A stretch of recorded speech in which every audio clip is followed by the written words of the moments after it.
नमस्कार दोस्तों, मैं हूं प्रशांत। स्वागत है आपका प्रतियोगिता दर्पण में। आज हम बात करने जा रहे हैं क्विक फिक्स वाटर सॉल्यूशंस के बारे में।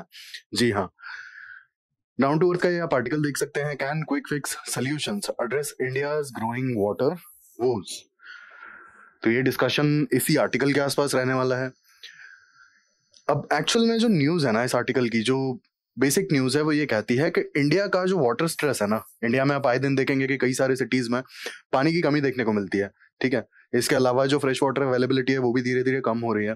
तो ये जो राइजिंग वाटर स्ट्रेस है, इसके कारण से क्विक फिक्स वाटर सॉल्यूशंस लोग बहुत जल्दी अडॉप्ट कर रहे हैं। स्पेसिफिकली अगर देखा जाए तो एनजीओज वगैरह काफी ज्यादा प्रमोट कर रही हैं। ऐसे civil society organisations, NGOs quick fix water solutions को काफी ज्यादा प्रमोट कर रहे हैं। तो आइए डिटेल से समझते हैं कि क्या है क्विक फिक्स वाटर सॉल्यूशंस और क्यों ये इतना न्यूज में बना हुआ है। अब basically quick fix water solution क्या होता है? अब ऑब्वियस सी बात है कि क्विक यहाँ पर लिखा हुआ है, फिक्स यहाँ पर लिखा हुआ है और वाटर सॉल्यूशन यहाँ पर लिखा हुआ है। तो अब सॉल्यूशन तो ये पानी की समस्या को लेकर ही है। जो भी पानी की प्रॉब्लम है उसी का सॉल्यूशन है ये। और क्योंकि ये जो वर्ड है quick fix, as it signifies, काफी जल्दी में कोई भी काम होता है। यानी कि आपकी समस्या जो है ना, आपकी जो स्ट्रेस है, वाटर स्ट्रेस, उसका एक बहुत ही फास्ट सोल्यूशन है। ठीक है, और fast solution as in immediate, but बहुत हाई चांसेस है कि टेम्परेरी भी होगा। इसके अलावा मतलब बेसिकली जो रीजंस वाटर स्कार्सिटी फेस कर रहे हैं वहां पर इमीडिएट बेसिस पर और टेम्परेरी बेसिस पर quick fix water solutions opt किए जा रहे हैं और प्रमोट किए जा रहे हैं। बट एक इसका सबसे बड़ा इशू ये है कि ये सस्टेनेबल नहीं है। आइए डिटेल से देखते हैं इसे। अब basically quick fix water solutions की हमने बात तो कर ली कि इमीडिएट होता है और कई बार बहुत हाई चांसेस है कि टेम्परेरी भी होगा। बट होता क्या है, एग्जाम्पल से समझते हैं। सबसे पहला आता है river widening as well as deepening. आपने देखा होगा कई बार रिवर वाइडनिंग और डीपनिंग के मतलब न्यूज में कई बार आता रहता है।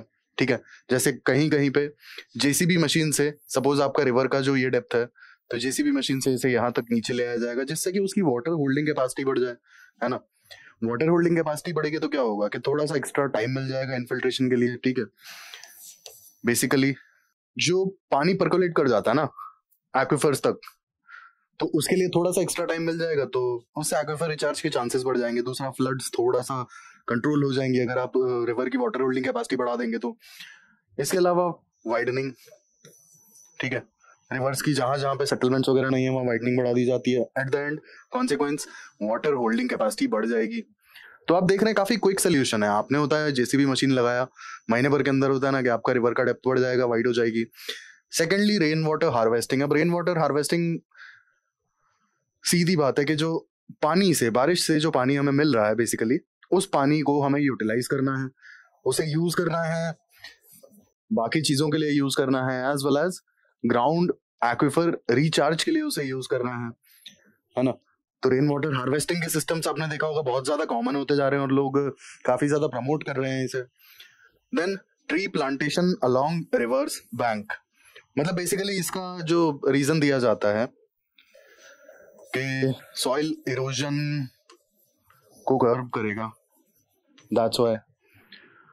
अब बहुत ज्यादा क्विक फिक्स तो नहीं है, लेकिन फिर भी कंपैरेटिवली जो भी एनवायरमेंटल चेंजेस हमने क्लाइमेट चेंज की वजह से देखे हैं, जो क्लाइमेट में हम चेंज देख रहे हैं उसकी वजह से जो एक्सट्रीम वेदर इवेंट्स रिजल्टेंट हैं बेसिकली, तो ये जो चेंजेस हुए हैं, ये चेंजेस अब ऑब्वियसली बात है कि क्लाइमेट और climate change as well as temperature rise के कारण से हुए हैं। Global temperature, I mean global warming basically. तो global warming as well as climate change की वजह से जब हम ये चीजें देख रहे हैं तो ऑब्वियसली बात है कि रातों रात तो इन्हें सॉल्व नहीं किया जा सकता। ट्री प्लांटेशन अगर आप ड्राइव चलाएंगे 4-5 साल में आपका ठीक ठाक होल्ड बन जाएगा, ट्रीज का ठीक ठाक ग्रोथ पकड़ लेंगे वो। तो ये भी एक तरीके से क्विक फिक्स सोल्यूशन ही है ना, बेसिकली सॉइल इरोजन को रोकने के लिए। फिर रैपिड इंफ्रास्ट्रक्चर डेवलपमेंट। अब जो छोटे छोटे वाटर रिलेटेड इंफ्रास्ट्रक्चर हैं, जैसे आपका सीवेज ट्रीटमेंट प्लांट हो गया, वाटर ट्रीटमेंट प्लांट हो गया, ठीक है, तो इन सब का बहुत ज्यादा और बहुत जल्दी डेवलपमेंट हो रहा है। Then artificially recharging aquifers. अब बेसिकली एक्विफर्स में पानी इंजेक्ट किया जाता है आर्टिफिशियली। रेन वाटर बहुत नॉर्मली पर्कोलेट करता है और काफी एक लंबी फिल्ट्रेशन प्रोसेस से गुजरता है, तब जाके एक्विफर में पहुंचता है वो। अब डायरेक्टली अगर आप एक्विफर में पानी इंजेक्ट कर दोगे तो आप कैसे करोगे? आपका एक तरीका ये है रेन वाटर हार्वेस्टिंग करके, और आप होता है अपने एक्वीफर को रिचार्ज करें। अब काफी लोग इसमें क्या करते हैं कि रेन वाटर का हार्वेस्टिंग करते हैं, प्रॉपर फिल्ट्रेशन प्रोसेस होता है और डायरेक्टली, इसका मैं आपको डायग्राम से समझा देता हूँ कैसे होता है ये। बेसिकली आपका ये घर है, यहाँ आपकी बारिश पड़ी, आपका ये पाइप है, सारा ग्राउंड वाटर आपने यहाँ एक टैंक में कलेक्ट कर लिया।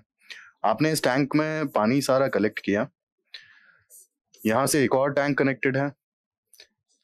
बेसिकली यहाँ पे सारा फिल्ट्रेशन प्रोसेस होगा, ठीक है। यहाँ पे आपका जो भी फिल्ट्रेशन मीडिया होगा, ठीक है। अब फिल्ट्रेशन मीडिया का क्या है कि सबसे ऊपर थोड़ा मोटा होता है जिससे सफाई आसानी से की जा सके। जो आपका कोर्स ग्रेन मटेरियल लिया जाता है सबसे ऊपर, और जितना नीचे जाता है फिल्ट्रेशन का जो भी मीडिया होता है उतना फाइन ग्रेन होता जाता है, ठीक है। और यहाँ से आपका जो पानी है, यहाँ से आपका पानी फिल्टर होकर के निकल जाएगा। और यहीं पे है ट्विस्ट, काफी सारी जगह पे ये देखा गया है कि ये पानी डायरेक्टली बोरवेल से एक्वीफर में चला जाता है। तो एक तरीके से ये भी तो आर्टिफिशियली रिचार्जिंग एक्वीफर में ही आया ना। Lastly desalination plants.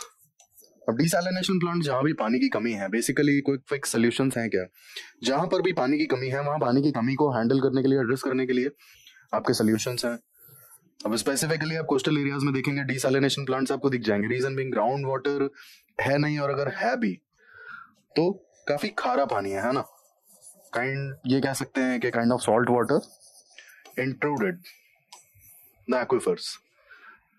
ये एक बहुत बड़ा रीजन है कि जो समुद्र से सीधा पानी लिया, उसका डीसैलिनेशन किया, उसे जो भी सॉल्ट पार्टिकल्स है हटाए और यूज कर लिया। लेकिन अब इससे होता क्या है, इसका एक नुकसान आपको बता देता हूँ। डीसैलिनेशन प्लांट जहां पर भी होते हैं ना, वहां पर ब्राइन यानी कि सॉल्ट वाटर सोल्यूशन, इसका कंसंट्रेशन बहुत हाई होता है।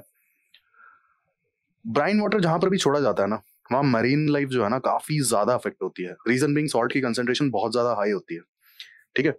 इसके अलावा क्विक फिक्स वाटर सोल्यूशंस के जो इनिशिएटिव्स हैं, 2 इनिशिएटिव्स की बात कर लेते हैं, Jalyukt Shivar Abhiyan as well as water cups.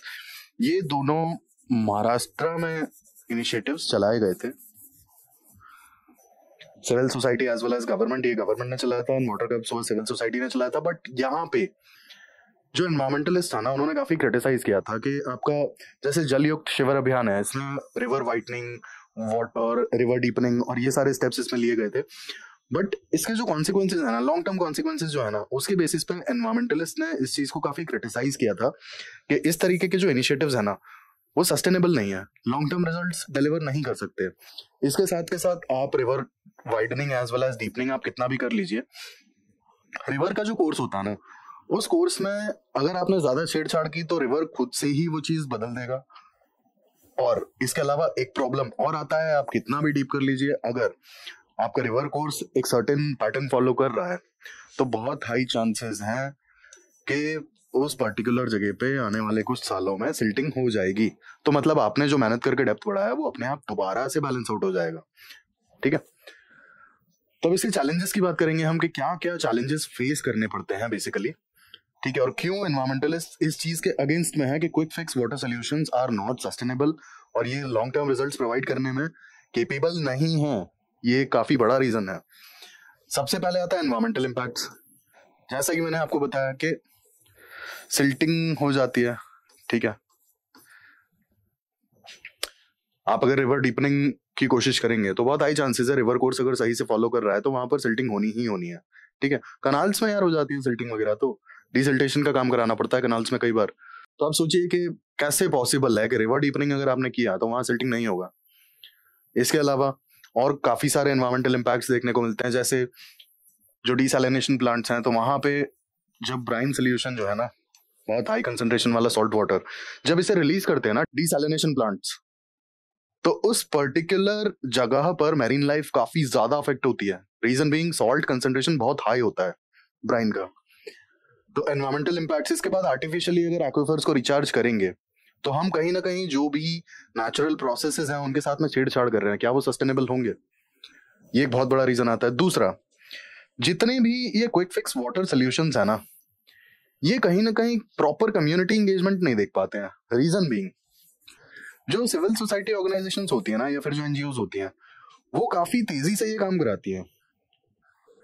This is the reason community engagement जो होता है ना के बराबर होता है या कम होता है, ठीक है। और बहुत सारे केसेस में तो ऐसा भी देखा गया है कि community is opposing these things, इसके बावजूद भी सिविल सोसाइटी ऑर्गेनाइजेशंस ने as well as CSR activities के तहत काफी सारे काम हुए हैं।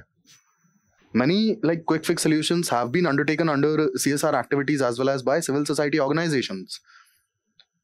कई बार, और ये मतलब एक बहुत बड़ा कहना चाहिए कंसर्न है कि लोकल कम्युनिटी जो एंगेजमेंट है वो काफी कम है। उन लोगों को अगर नहीं लग रहा है कि कोई चीज यहाँ नहीं होनी चाहिए तो ऑब्वियस सी बात है, एक कंसेंशुअल डिसीजन होना चाहिए, ठीक है। इसके बाद फंडिंग इश्यूज। अब कई बार क्या होता है ना कि फंडिंग इश्यूज एक मेजर कंसर्न होते हैं। मेजर पैसा जो आता है सिविल सोसाइटी ऑर्गेनाइजेशन से आता है, सीएसआर एक्टिविटीज से आता है, एनजीओ से आता है। तो होता क्या है ना कि प्रोजेक्ट्स आते हैं, बहुत आनंद फानंद में आते हैं, बहुत तेजी में आते हैं, और कई बार होता है कि जहाँ जरूरत है वहाँ प्रोजेक्ट्स पहुंचते नहीं है, ठीक है। और प्रोजेक्ट्स कंप्लीशन की इतनी ज्यादा जल्दी होती है कि उनके जो लॉन्ग टर्म कॉन्सिक्वेंसेज हैं वो इवैल्यूएट तक नहीं करते हैं। रीजन बीइंग आप एक सोल्यूशन दे रहे हैं प्रॉब्लम का, तो बहुत ज्यादा इवैल्यूएशन का स्कोप बचता नहीं है। बट स्टिल अगर हम एनवायरमेंटल इम्पैक्ट असेसमेंट जैसी चीजों को ऑप्ट कर सकते हैं तो हम कम्युनिटी एंगेजमेंट को भी ऑप्ट कर सकते हैं। इसके अलावा हम छोटे मोटे प्रोजेक्ट्स के भी एनवायरमेंटल इम्पैक्ट को चेक कर सकते हैं, देख सकते हैं। जरूरी नहीं है हर एक अच्छा स्टेप अच्छे कॉन्सिक्वेंसेज में ही कन्वर्ट होगा और उसके रिजल्ट्स फ्रूटफुल ही रहेंगे। तीसरा आता है neglecting ground water management. Ground water management बहुत बुरे तरीके से नेग्लेक्ट किया जा रहा है, ठीक है। वैसे हमने देखा आर्टिफिशियल एक्विफर रिचार्ज, ठीक है। अब ग्राउंड वाटर बेसिकली इतना ओवर एक्सप्लॉइटेड है ना। सेंट्रल पोल्यूशन कंट्रोल बोर्ड की एक रिपोर्ट आई थी, उसमें ये बताया गया था कि इंडिया के जितने वाटर ब्लॉक्स हैं ना, मतलब डिस्ट्रिक्ट्स को उन्होंने ब्लॉक्स में डिवाइड किया था, तो सीपीसीबी की रिपोर्ट ये बताती है कि more than 50% of the water blocks of India are over exploited, ठीक है। और स्पेसिफिकली नॉर्दर्न इंडिया में जो ओवर एक्सप्लॉइटेड वाटर ब्लॉक्स थे they are more in number. तो ग्राउंड वाटर मैनेजमेंट तो प्रॉपर है नहीं, ओवर एक्सप्लॉइटेशन है। हर किसी के यहाँ समरसेबल लगा हुआ है, ठीक है, जितना पानी निकालना है निकाल लो।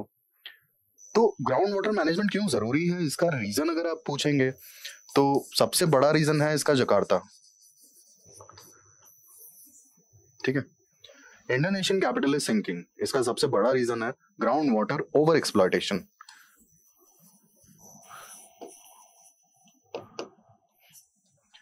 हालांकि कुछ टाइम पहले कुछ रिपोर्ट्स आई थी, दिल्ली में भी कुछ फ्यू मिलीमीटर्स की सिंकिंग देखने को मिली है। बट क्योंकि दिल्ली गवर्नमेंट जो बॉडीज हैं उन्हें काफी पहले समझ में आ चुका था कि ग्राउंड वाटर दिल्ली में इतना है ही नहीं, दैट्स व्हाई दिल्ली जल बोर्ड कॉन्स्टिट्यूट किया गया और दिल्ली जल बोर्ड ने जो वाटर सप्लाई है उसकी पूरी रिस्पॉन्सिबिलिटी ले रखी है। लेकिन फिर भी कई घरों में समरसेबल अभी भी हैं। तो ऐसा नहीं है कि जकार्ता में कुछ यूनिक देखा गया था, सिंकिंग इंडिया में भी केसेस देखे गए हैं, लेकिन इंडिया में उतना ज्यादा वर्स नहीं है जितना जकार्ता में है। That's why Indonesian government is looking for a new capital. फिर conflicting programs। अब conflicting programs कैसे हैं, बेसिकली ऐसे हैं। जब कम्युनिटी एंगेजमेंट ही नहीं होगा तो ऑब्वियस सी बात है कि कहीं ना कहीं कुछ लोगों को इशू आएगा, और हो सकता है कि कुछ लोगों को वो लगे कि यार ये जो पर्टिकुलर डेवलपमेंट है या ये जो पर्टिकुलर स्टेप है या सोल्यूशन है हमारे लिए सही नहीं है। अगर उनके लिए सही नहीं है तो ऑब्वियस सी बात है कि कहीं ना कहीं कंफ्लिक्ट आएगा। और जैसा कि मैंने आपको बताया कि मेजर जो क्विक फिक्स सॉल्यूशंस हैं कौन प्रोवाइड कर रहा है, मेजर प्रोवाइड कर रही हैं civil society organisations as well as NGOs, और सीएसआर से फंडिंग आती है, ठीक है, कॉर्पोरेट सोशल रिस्पॉन्सिबिलिटी। तो इसीलिए कई बार कंफ्लिक्टिंग प्रोग्राम्स भी होते हैं। लास्टली क्रिटिकल एंगेजमेंट जो है ना प्रॉपर हो ही नहीं पा रही है, ना कम्युनिटी की, ना एनवायरमेंटलिस्ट की, ना गवर्नमेंट की, क्योंकि लोग इतना डरे हुए हैं कि यार वाटर स्ट्रेस, हर बार पानी का इशू, जो समझ में आ रहा है कर लो। गवर्नमेंट अपने पेस से काम कर रही है और गवर्नमेंट ने काफी सारे इनिशिएटिव्स लिए भी हैं, लेकिन गवर्नमेंट ऑब्वियस सी बात है कि जब आपके गवर्नमेंट में बेसिकली जो ऑफिसर्स बैठे हैं काफी ज्यादा एक्सपीरियंस्ड हैं, काफी ज्यादा नॉलेजेबल हैं, और वो डेटा के बेसिस पर डिसीजंस ले रहे हैं, तो जो गवर्नमेंट स्कीम्स आ रही हैं ना इस कंसर्न के लिए, आप मान के चलिए कि वो बहुत ज्यादा सोची समझी प्लानिंग है, लेकिन उसके रिजल्ट्स भी आपको फिर आने वाले 10, 15, 20 सालों में ही दिखेंगे। आप सोचेंगे कि 1-2 सालों में रिजल्ट्स उसके दिख जाएं, दैट्स नॉट पॉसिबल। हम डिस्कस करेंगे कौन कौन से गवर्नमेंट इनिशिएटिव्स इस डायरेक्शन में हैं। गवर्नमेंट के इनिशिएटिव की अगर बात की जाए तो सबसे पहला आता है Amrit Sarovar mission. Amrit Sarovar mission basically हर एक डिस्ट्रिक्ट में जो भी वाटर बॉडीज हैं उन्हें रेजुविनेट करने का काम करना। अब होता है ना कि बहुत से सिटीज में लेक्स वगैरह हैं, लेकिन पोल्यूशन वगैरह के कारण से और प्रॉपर मैनेजमेंट ना होने के कारण से वो सूख गई हैं या फिर कचरा भरा हुआ है। ठीक है, तो उस तरीके की जितनी भी वाटर बॉडीज हैं उन्हें रेजुविनेट करना, साफ सफाई करना, प्रॉपर मेंटेन करना, उनकी डेप्थ बढ़ाना, जिससे कि उनके जो फ्रूट्स हैं आगे देखे जा सके वाटर मैनेजमेंट में। ठीक है, देन अटल भूजल योजना, basically it is about ground water management. Central ground water authority, central ground water authority के कुछ इनिशिएटिव्स हैं। अब बेसिकली ग्राउंड वाटर अथॉरिटी क्या करती है कि ग्राउंड वाटर एक्सट्रैक्शन अगर इंडस्ट्रियल यूज के लिए होगा तो ग्राउंड वाटर अथॉरिटी के बिना परमिशन के नहीं हो सकता है।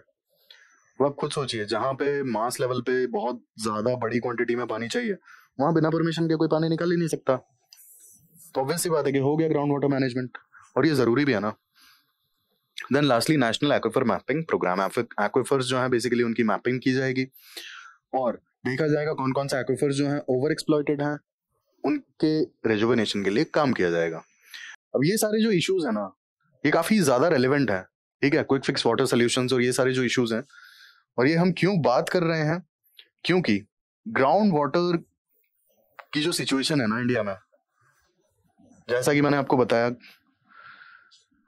सेंट्रल पोल्यूशन कंट्रोल बोर्ड की जो रिपोर्ट है as well as central ground water authority का जो डेटा है, अगर इन सारे डेटास को हम देखेंगे तो इंडिया में ग्राउंड वाटर का ओवर एक्सप्लोरेशन हुआ है एक्विफर्स का।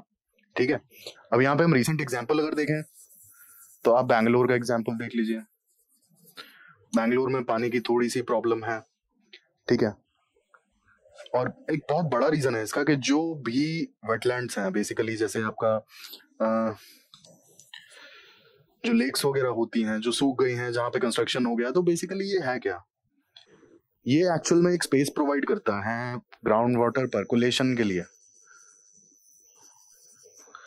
अब अगर हर जगह पर कंक्रीट जंगल बन जाएगा तो सारा पानी तो बह के नाली में ही चला जाएगा ना। ऑब्वियस सी बात है कि सारा जो पानी है, जो भी बारिश का पानी है, वो तो बह जाएगा, और बह जाएगा तो फिर ग्राउंड वाटर के जो एक्विफर्स हैं वो कैसे रिचार्ज होंगे? एक्विफर्स रिचार्ज होने का कोई चांस है नहीं। ग्राउंड वाटर की जो पर्कुलेशन होती है बेसिकली आपका जो रेन वाटर है, रेन वाटर यहाँ ये आपका ग्राउंड लेवल है। ठीक है, और रेन वाटर को पर्कुलेशन के लिए टाइम चाहिए होता है, काफी टाइम चाहिए होता है। तो यहाँ पर पानी भरा रहेगा, धीरे धीरे फिल्ट्रेट हो करके, पर्कुलेट हो करके और नीचे जाता है एक्विफर्स में। अब आप सोचिए कि आपने यहाँ पे होता है कि कंक्रीट का कोई बिल्डिंग बना के रख दिया, ठीक है, पूरा पक्का हो गया, रोड बन गई, जो भी आपकी बिटुमन रोड है वो पक्की है, पानी बह जाता है, तो पानी को एक्विफर रिचार्ज करने का टाइम मिला कहाँ? जो रेन वाटर है वो तो तुरंत के तुरंत बह गया ना। वो बेसिकली जब ग्राउंड सरफेस के ऊपर टिकेगा तब रिचार्ज का प्रोसेस स्टार्ट होगा, और ये लंबा प्रोसेस है। ठीक है, पानी 3-3 4-4 दिन भरा रहता है और धीरे धीरे सीपन होता रहता है और पर्कुलेट कर जाता है एक्विफर में। बट यहाँ तो टाइम मिल ही नहीं रहा। Basically it's all about time, क्योंकि कंक्रीट जंगल है, हर जगह पक्की रोड है, हर जगह पक्की बिल्डिंग है, कंक्रीट बिल्डिंग्स हैं, पानी बह जाता है सीधा ड्रेन में, ड्रेन से सीधा बड़ी वाली ड्रेन में, बड़ी वाली ड्रेन से सीधा रिवर में, या फिर जो सीवेज ट्रीटमेंट प्लांट है, सीवेज ट्रीटमेंट प्लांट से नदी में, नदी से ओशन में। तो ग्राउंड वाटर को जो एक्विफर है उसको रिचार्ज होने का टाइम मिला कहाँ? तो ये जो इश्यूज है ना, जैसे बैंगलोर का एग्जाम्पल दिया मैंने आपको, यहाँ फिर आप मध्य प्रदेश का सिटी जो है स्वच्छ भारत रैंकिंग में जो हमें नंबर 1 रहा है काफी साल, इंदौर, पानी का यहाँ पर भी काफी इशू था। ठीक है, तो जो बड़े सिटीज हैं आप देखोगे कि बड़े सिटीज में बाय डिफॉल्ट पानी का इशू आने लगता है। रीजन बीइंग कंक्रीट जंगल, हर जगह कंक्रीटाइजेशन हो गया, अर्बनाइजेशन हो गया, रोडें पक्की हैं, घर पक्के हैं, तो ऑब्वियस सी बात है कि यार पानी जो बारिश का आ रहा है वो सीधा ही ड्रेन आउट हो जा रहा है। एक्चुअल में वो ग्राउंड सरफेस पे टिक ही नहीं रहा है, जिससे कि पर्कुलेशन होगा और एक्विफर्स रिचार्ज होंगे। ये काफी बड़ा इशू आ जाता है। इसीलिए हम इतना डिस्कशन कर रहे हैं कि वाटर स्ट्रेस क्यों।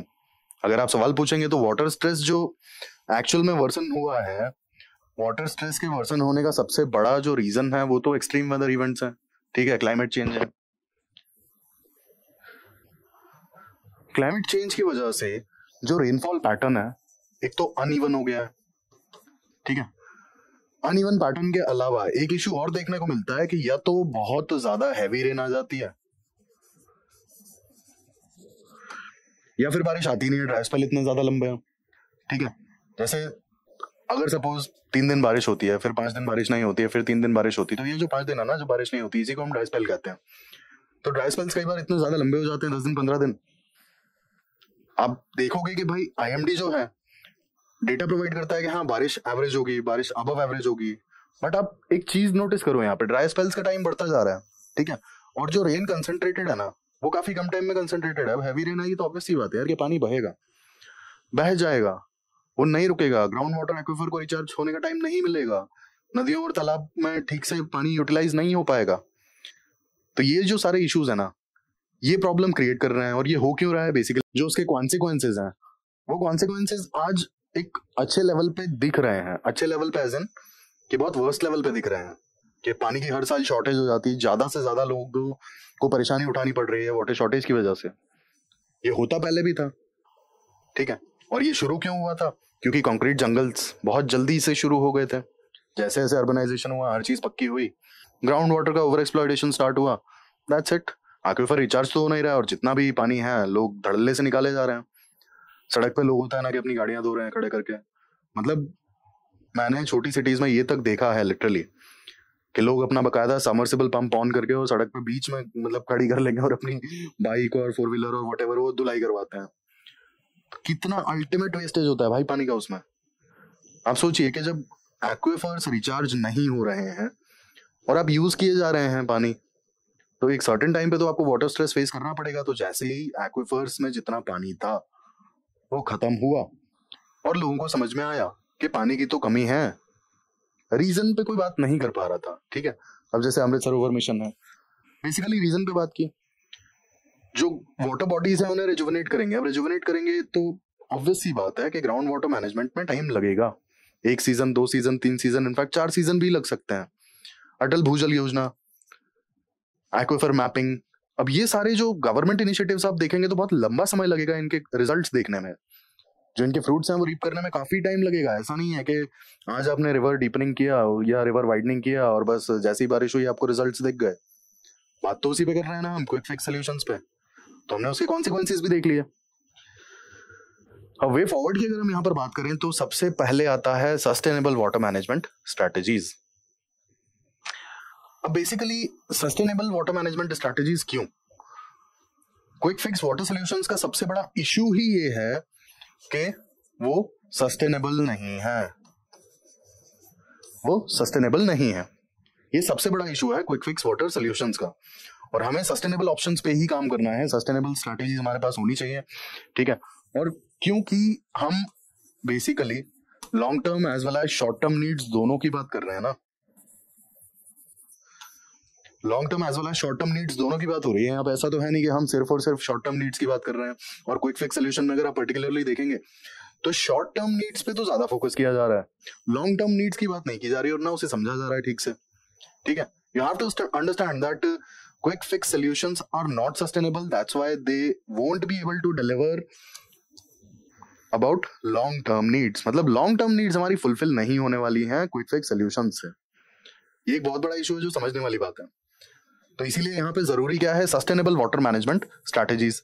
दूसरा आता है engagement with the local communities. अब लोकल कम्युनिटीज का अगर कहीं पे कंसेंट नहीं है तो उस पर्टिकुलर प्रोजेक्ट को या उस पर्टिकुलर क्विक फिक्स सोल्यूशन को थोड़े टाइम के लिए टाल देना चाहिए, आगे बढ़ा देना चाहिए, पोस्टपोन कर देना चाहिए। सबकी राय लेनी चाहिए, सबका कंसेंट लेना चाहिए, और अगर किसी के पास कोई बेटर आइडिया है तो रादर उसे इम्प्लीमेंट करना चाहिए, ना कि जल्दबाजी में कोई क्विक फिक्स सोल्यूशन को इम्प्लीमेंट तो कर दिया लेकिन 2-4 साल बाद उसका दिख रहा है कि मतलब वो सस्टेनेबल भी नहीं है और फालतू में रिसोर्सेज वेस्ट हुए, उसका कोई आउटपुट भी नहीं निकलेगा 2-3-4 साल के बाद में। सपोज अगर रिवर डीपनिंग की बात कर लें तो आपका रिवर इस लेवल पे था, आपने डीपनिंग के बाद इस लेवल पे ले आए, 3 से 4 सीजन में 3 से 4 मॉनसून के बाद में यहाँ पर सिल्टिंग हो के, ठीक है, वो दोबारा उसी लेवल पे आ गया। कोई फायदा हुआ इसका? नहीं। तो फिर ऑब्वियसली लोकल्स के साथ एंगेज करना जरूरी है। और कई बार क्या होता है ना कि लोकल्स स्पेसिफिकली जो थोड़ा सा एजेड होता है, एजेड एज इन 50s में है, 60s में है, तो उन्हें लोकल जगह के बारे में बहुत ज्यादा चीजें पता होती हैं, ठीक है।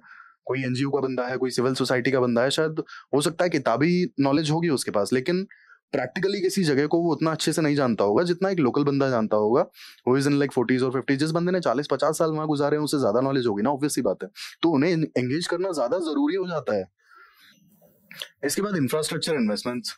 अब इंफ्रास्ट्रक्चर इन्वेस्टमेंट्स, जैसा कि हमने देखा था कि जो डिसैलिनेशन प्लांट्स बन रहे हैं या फिर ट्रीटमेंट प्लांट बन रहे हैं, तो ये जो इंफ्रास्ट्रक्चर्स हैं ये शॉर्ट टर्म के लिए शायद पॉसिबल हो कि कुछ रिजल्ट्स दे दें, बट हमें बेसिकली एक रेजिलिएंट इंफ्रास्ट्रक्चर चाहिए जो हमारी फ्यूचर नीड्स को भी ध्यान में रखे। भले ही हमें उसके फ्रूट्स जो हैं या उसके जो रिजल्ट्स हैं वो 2 से 3 साल बाद मिले, लेकिन हमारी future needs as well as future generations के लिए भी वो हेल्पफुल हो। ऐसे इंफ्रास्ट्रक्चरल इन्वेस्टमेंट्स की जरूरत है। देन जो अवेलेबल फ्रेमवर्क है उन्हें असेस करना, मॉनिटर करना और देखना कि क्या वो हमें प्रॉपर रिजल्ट्स दे पा रहे हैं, जो एक्सपेक्टेड रिजल्ट्स हैं वो हमें मिल पा रहे हैं या नहीं मिल पा रहे हैं। ये ज्यादा जरूरी है कि उन्हें असेस किया जाए properly as well as monitor किया जाए। Lastly ground water management. Ground water management बहुत ही ज्यादा जरूरी है। बिना ग्राउंड वाटर मैनेजमेंट के आप सोचिए कि ऑब्वियस सी बात है फ्रेश वाटर नीड्स बहुत ज्यादा हैं। अब हम इसे ऐसे समझते हैं, वर्ल्ड बैंक की रिपोर्ट के अकॉर्डिंग अगर देखा जाए तो इंडिया में वर्ल्ड की 18% पॉपुलेशन रहती है, बट जो फ्रेश वाटर रिसोर्सेज है ना वो 4% या उससे कम है। आप डिस्क्रिपेंसी देखिए, कितना ज्यादा डिस्क्रिपेंसी है, कितना डिफरेंस है। अगर हम ग्राउंड वाटर मैनेजमेंट पर ध्यान नहीं देंगे या हम सस्टेनेबल डेवलपमेंट्स पर ध्यान नहीं देंगे और प्रॉपर हमारा वाटर मैनेजमेंट नहीं होगा, तो आपको लग रहा है कि 18% पॉपुलेशन की नीड्स आप सिर्फ और सिर्फ 4% पानी से फुलफिल कर पाएंगे? नहीं, दैट्स नॉट पॉसिबल। ये एक बहुत बड़ा इशू है, इसलिए ग्राउंड वाटर मैनेजमेंट बहुत ज्यादा इंपॉर्टेंट है। हम जो भी एक्विफर्स हैं उन्हें एक तो ओवर एक्सप्लॉइट ना करें, प्रॉपर टाइमली उन्हें रिचार्ज होने के लिए लाइक रिसोर्सेज अवेलेबल कराए जाएं। कॉन्क्रीट जंगल को हमें बैलेंस आउट करना है कि अर्बनाइजेशन भी हमें चाहिए, लेकिन हमें अपनी जो फ्यूचर नीड्स हैं वो भी हमें कॉम्प्रोमाइज नहीं करनी है। ऐसा नहीं है कि सब कुछ पक्का तो हो गया, सब कुछ होता है कि भाई कंक्रीट की रोड है, कंक्रीट की बिल्डिंग्स हैं, बट एक्विफर्स में पानी कहाँ है? और बिना पानी के, जो किसी शायर ने कहा है ना, बिन पानी सब सून। तो ऑब्वियस सी बात है कि without water it's hard to even sustain a single day. तो ये हमने बात की क्विक फिक्स वाटर सॉल्यूशंस के बारे में। आइए अब हम प्रीवियस ईयर का एक क्वेश्चन डिस्कस कर लेते हैं। मेंस 2021 का पेपर 3 का ये क्वेश्चन है, how and what up to what extent would micro irrigation help in solving India's water crisis. 10 marker है, 150 वर्ड्स में आपको लिखना है। आइए शुरू करते हैं इसे। अब एक्चुअल में आप शुरू ऐसे करेंगे कि India is a water deficit country.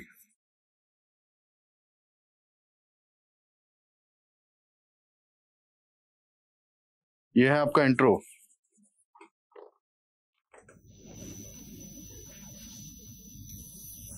India is a water deficit country. फिर हम बात करेंगे माइक्रो इरिगेशन की।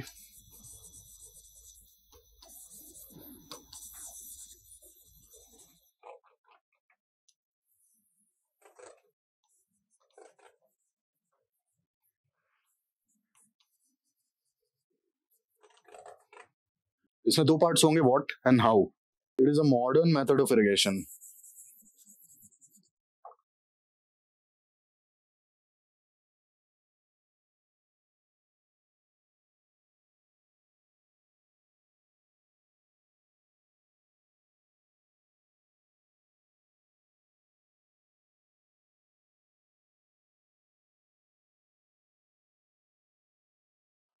Using drippers and sprinklers. तो ये हमने बात की माइक्रो इरिगेशन पे, आप इसे थोड़ा सा डिटेल में और लिखेंगे। क्योंकि इंडिया एक वाटर डेफिसिट कंट्री है तो पानी हमें सेव करना ज्यादा जरूरी है, and that's why micro irrigation की टेक्नोलॉजी हमारे लिए काफी यूजफुल है। हमने माइक्रो इरिगेशन की जो टेक्नोलॉजीज है उन्हें डिफाइन भी कर दिया। By the way, water deficit ऐसे है कि इंडिया में पर कैपिटा वाटर अवेलेबिलिटी जो है ना,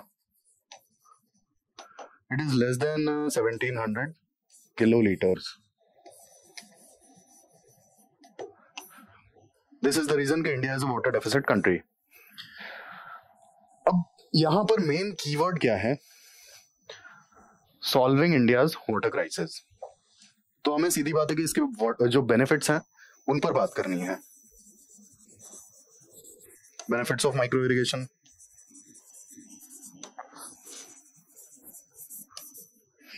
माइक्रो इरिगेशन के जो बेनिफिट्स हैं आपको यहाँ सारे लिखने हैं, जैसे कि फ्लड इरिगेशन में काफी ज्यादा पानी यूज होता है। माइक्रो इरिगेशन में जो क्वांटिटी है इट इज रिड्यूस्ड।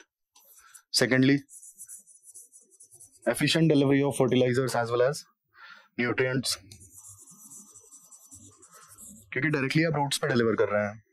स्पेसिफिकली अगर हम ड्रिप इरिगेशन की बात करें तो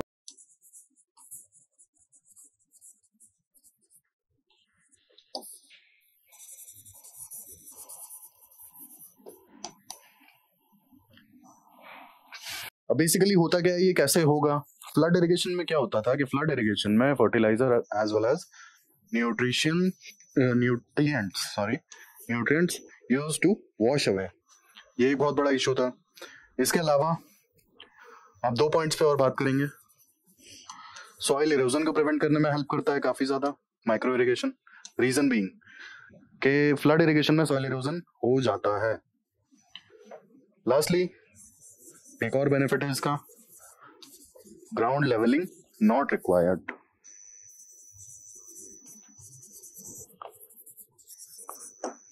और इन सारे अगर आप पॉइंट्स पर बात करेंगे तो आप एक पॉइंट यहां पर ऐड कर सकते हैं कि इंप्रूव्ड आउटपुट। तो ये हमने सारे बेनिफिट्स पर बात कर ली। अब बेनिफिट्स पर बात करें तो ऑब्वियस सी बात है कि यार डिस्कशन जो है हमारी वो होलिस्टिक होनी चाहिए, एनालिसिस जो है प्रॉपर होनी चाहिए। यहाँ कुछ इश्यूज भी हैं।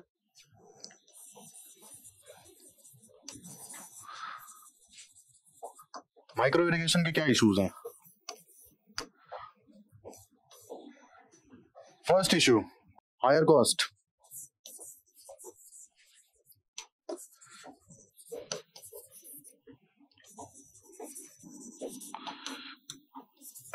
इनिशियल सेटअप की।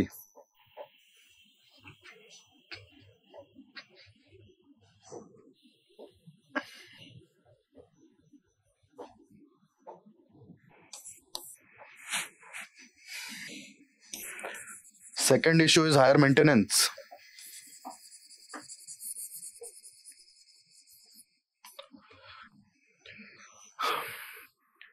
ये 2 इश्यूज हैं। तीसरे इशू की अगर हम बात करें, apart from higher cost as well as higher maintenance cost, तो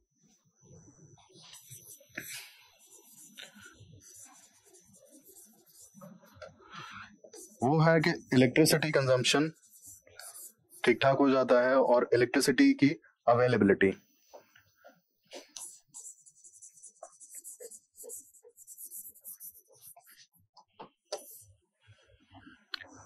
हालांकि इनिशियल ट्रेनिंग चाहिए होती है, थोड़ी सी एक्सपर्टीज चाहिए होती है माइक्रो इरिगेशन के जो भी ड्रिप इरिगेशन वगैरह को यूज करने के लिए, बट वो विद टाइम आ जाती है। इनिशियल फेज में वो इशू भी आता है पूरा मशीनरी ऑपरेट करने का, और कितना फर्टिलाइजर डालना है, कितना आपको जो भी न्यूट्रिएंट्स हैं वो ऐड करने हैं, तो ये सारे इश्यूज आते हैं। हालांकि ऑब्वियस सी बात है कि वाटर क्राइसिस अगर हम यहाँ पर बात करेंगे तो वाटर क्राइसिस की बात ऑब्वियस सी बात है कि हम इसमें अगर थोड़ा सा ग्लिम्स देना चाहें तो due to climate change extreme weather events जो हैं these are increasing. Secondly, groundwater blocks are overexploited. ये 2 रीजन है इंडिया की वाटर क्राइसिस के, ठीक है। Over exploited ground water blocks as well as extreme weather events के चलते कई बार जो है कि काफी सारा पानी जो है बह जाता है और प्रॉपर ग्राउंड वाटर जो ब्लॉक्स हैं रिचार्ज भी नहीं हो पाते हैं, ठीक है, जो भी एक्वाफर्स हैं। तो इसीलिए वाटर क्राइसिस है। इन दैट केस हमारे पास ज्यादा पानी नहीं है as well as India is a water deficit country. तो जब हम ये सारे पॉइंट्स यहाँ पर मेंशन कर देंगे तो ऑब्वियसली बात है कि वाटर क्राइसिस का हमने इशू देख लिया और हमने देखा कि वाटर क्राइसिस है इंडिया में ऑलरेडी, ठीक है, वाटर स्ट्रेस है, इसीलिए माइक्रो इरिगेशन काफी यूजफुल होगा। माइक्रो इरिगेशन को हमने थोड़ा सा एक्सप्लेन किया, उसके बेनिफिट्स पे बात की एज वेल एज उसके चैलेंजेस को देखा। तो ये हमने प्रीवियस क्वेश्चन भी डिस्कस कर लिया। तो ये हमने टोटल बात की आज क्विक फिक्स सॉल्यूशंस के बारे में, इंडिया के वाटर स्ट्रेस के बारे में, एक प्रीवियस क्वेश्चन भी डिस्कस किया। ऐसे ही इंटरेस्टिंग और इन्फॉर्मेटिव वीडियोस के लिए हमारे साथ प्लीज जुड़े रहिए और जुड़े रहने के लिए सब्सक्राइब जरूर कर लें and please like and share also. Thank you, thanks for watching.